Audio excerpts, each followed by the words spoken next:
Hello बच्चों, आप लोग कैसे हैं? उम्मीद करता हूँ आप लोग सब ठीक होंगे। परमेश्वर ने हमें एक बार फिर मौका दिया। आइए हम प्रार्थना करते हैं, शुरू करते हैं संडे स्कूल। हाथ जोड़े, आंखें बंद करें। स्वर्गीय पिता प्रभु जी, हम आपको धन्यवाद देते हैं पिता, आपने एक बार फिर अपनी उपस्थिति में हमें एक को आने के लिए आपने मौका दिया प्रभु। आपसे विनती प्रार्थना करते हैं पिता, आप अपने वचन को हमें एक को खोल कर दें। संडे स्कूल में प्रभु अच्छे से वचन सीखने के लिए, समझने के लिए प्रभु आप सहायता करें। धन्यवाद देते हैं इस संगति के लिए। सभी बातों को आपके हाथ में सौंपते हैं, आप अगुवाई करें। सारा आदर महिमा केवल हम आपको देते हैं। प्रार्थना प्रभु यीशु मसीह के नाम से मांगते हैं, आमीन। बच्चों, आज मैं आपको एक सुंदर सी कहानी के विषय में बताऊंगा। वो कहानी है एलिया और कौवे।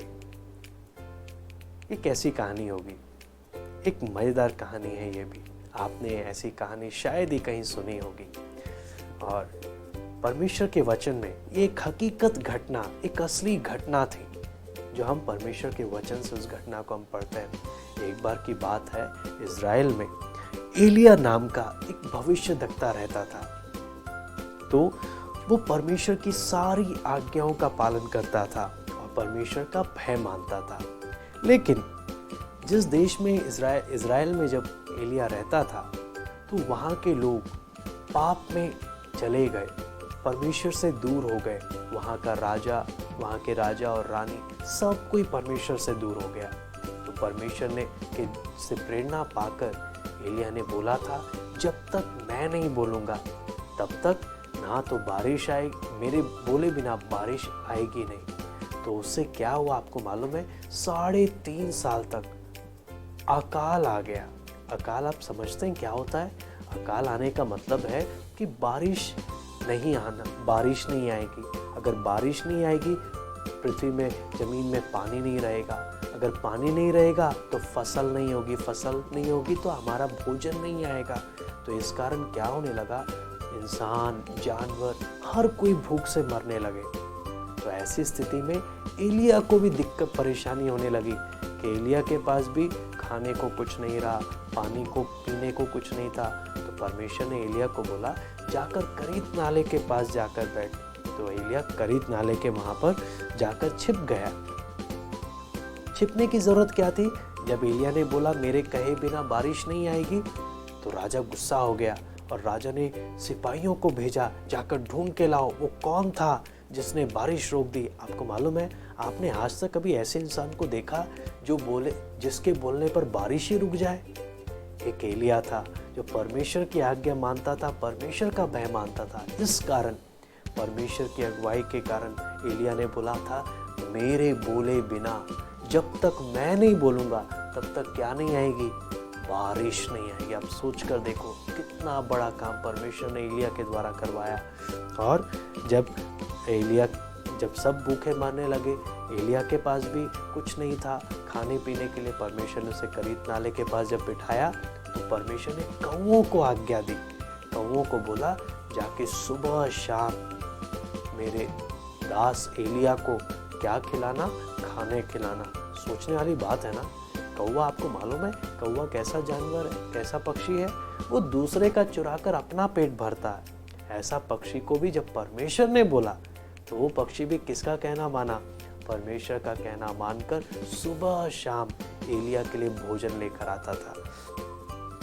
इससे हमें क्या चीज समझ में आता है आपको मालूम है?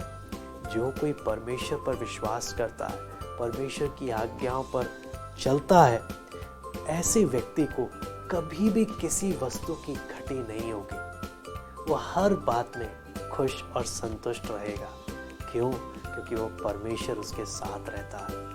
तो बच्चों, यदि हम भी परमेश्वर की आज्ञाओं को मानेंगे, हमारे जीवन में भी हम भी हमेशा संतुष्ट रहेंगे। हमें भी किसी चीज़ की कमी महसूस नहीं होगी, क्योंकि हमारा परमेश्वर हमारा पिता है। वो एलिया के लिए भी जब सब भूखे मर रहे हैं, परमेश्वर ने अपने दास को भूखा मरने नहीं दिया। क्यों? वो उसका भय मानता था, उसकी आज्ञाओं को मानता था। ठीक है बच्चों, इसी प्रकार अगर हम भी चलेंगे, परमेश्वर हम पर भी दया करेगा। तो आज आपको याद करने वाली आयत मैं आपको बताऊंगा, जो आपने याद करना है। आप मेरे पीछे पीछे बोलेंगे। यहोवा के खोजियों को किसी भली वस्तु की घटी ना होएगी। मैं एक बार फिर बोलता हूं, यहोवा के खोजियों को किसी भली वस्तु की घटी ना होएगी। Very good. ये कहाँ पे लिखा है? भजन संहिता 34 का 10, भजन संहिता 34 का 10। ठीक है, अब मैं आपसे कुछ सवाल पूछता हूँ, देखता हूँ आपने कितना इस कहानी को ध्यान से सुना। रेडी हैं? तो मेरा पहला सवाल है, एलिया कौन था?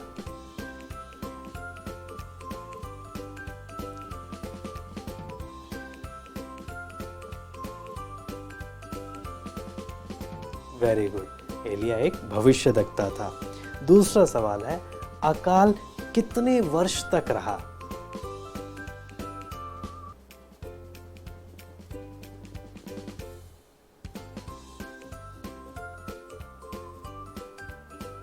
वेरी गुड, अकाल 3.5 वर्ष तक रहा।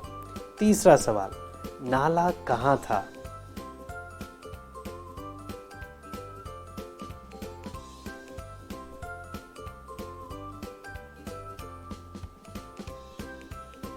वेरी गुड, करीत में। आखिरी सवाल है, एलिया के लिए भोजन वस्तु कौन लाता था?